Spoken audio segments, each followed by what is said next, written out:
Si tu étais demain un décisionnaire dans le pays, quel chantier mettrais-tu en œuvre en priorité? Santé, éducation, transport, agribusiness? Quel secteur, et ça c'est une sous-question, quel secteur pour toi a le plus de dynamisme actuellement? Et enfin la dernière, bon je pourrais te les répéter si tu veux, hein.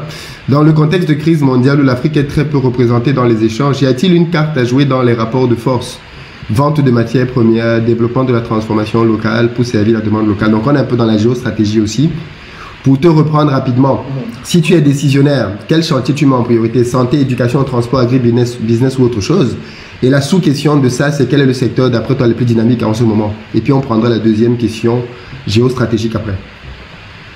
Alors, moi, j'ai envie de dire que pour avoir été à la tête de certains projets, de certaines structures et de certaines entreprises, j'ai pu comprendre la complexité lorsqu'il s'agit de prendre un certain type de décision stratégique.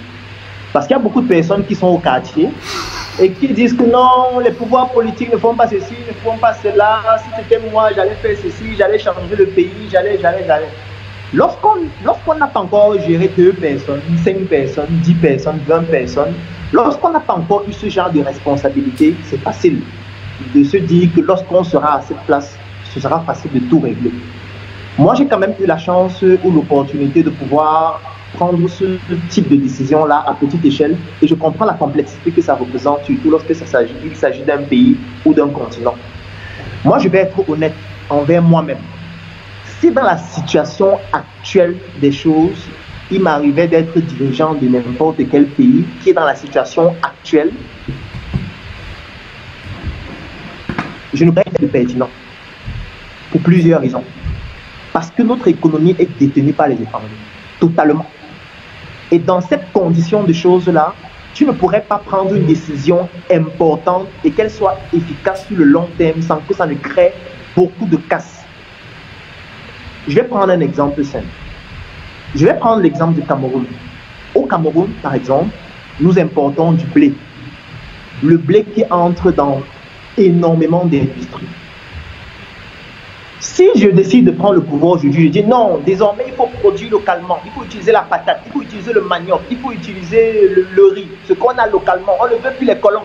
D'accord, ça c'est le discours populaire. Maintenant, allons dans la réalité des faits et que je décide de dire dès lundi, je suis donc mais Philippe, c'est la guerre civile. Bien sûr. Il y aura une guerre civile au Cameroun. Tout à fait. Il y aura une guerre civile parce qu'il y a beaucoup de métiers qui vont s'arrêter. Parce que les producteurs locaux n'auront pas eu le temps de produire les quantités suffisantes pour que ça puisse permettre d'équilibrer le déficit.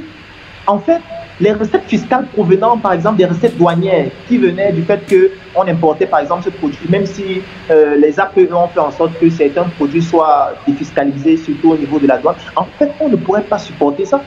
Surtout que ces pays-là, qui en général ont des monopoles dans plusieurs secteurs, parce que vous allez voir un grand groupe qui gère à la fois par exemple le blé, qui gère à la fois le sucre, l'autre qui est aussi dans les télécommunications, l'autre qui est aussi par exemple dans les BTP. En fait, ils pourront se dire d'accord, comme vous nous avez bloqué les voies là-bas, on va maintenant aussi vous bloquer les voies dans tel autre niveau et paralyser votre économie.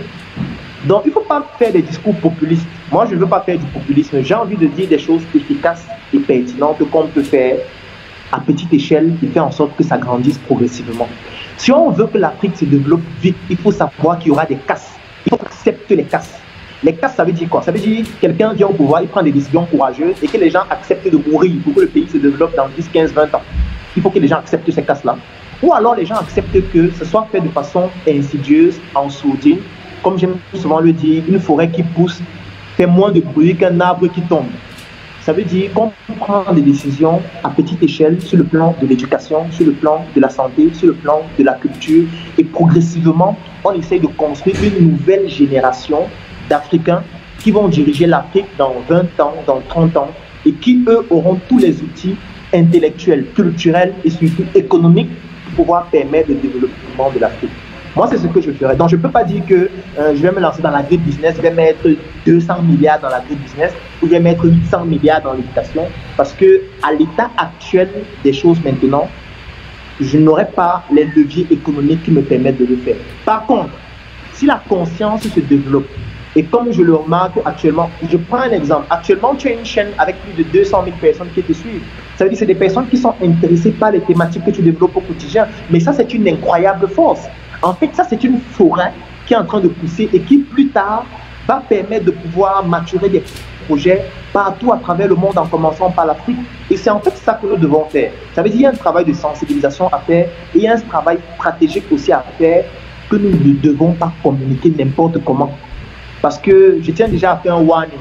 Il y a certaines choses que je ne dis pas dans les médias et que je ne dirai pas dans un direct et que je ne dirai pas à la télévision.